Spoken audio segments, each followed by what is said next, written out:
দেখুন আর মাছ ভাজার পরে ঠিক এরকম আমি ভেজে নিয়েছি ভালোভাবে। দেখুন লাল লাল করে ভাজতে হবে, খুব সুন্দর করে ভেজে নিয়েছি। এখানে কিন্তু তেল গরম হয়ে গেছে। এবার আমি আর মাছের ঝালটা করব। ফার্স্টে জিরে দিতে হবে, জিরে ফোড়ন, একটা শুকনো লঙ্কা,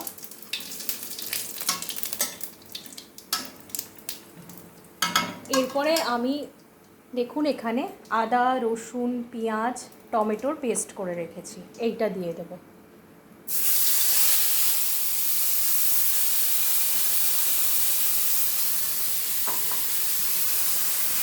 এটাকে ভালোভাবে নাড়াতে হবে। আচ্ছা, মশলা কিন্তু খুব ভালোভাবে কষাতে হবে।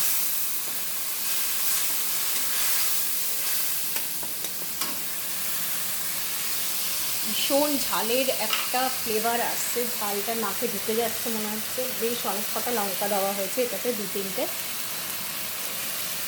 আর মাছ একটু ঝাল ঝাল করেই করবো। মোটামুটি এখানে যেরকম আছে দেখুন 5-6 জনের মতন খাওয়ার মতন। এবার যদি আপনারা দুটো দুটো করে খান তাহলে তো 2-3 জনেরই শেষ হয়ে যাবে। ভালোভাবে মশলাটাকে কিন্তু কষতে হবে।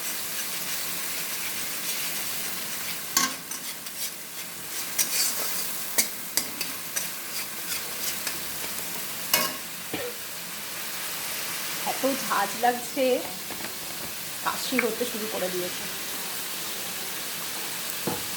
আমি সবসময় কিন্তু দেখুন মিক্সির মশলাটা এরমভাবে একটু জল দিয়ে নাড়িয়ে নিই।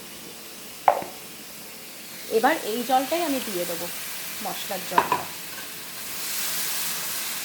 আমি আবার পার্ট 2 নিয়ে আসছি, এটা কষা হয়ে যাক, তারপরে আমি আপনাদের দেখাবো কষে গেলে আমি কতটা জল দিয়েছি, তারপরে আমি মাছ দেবো।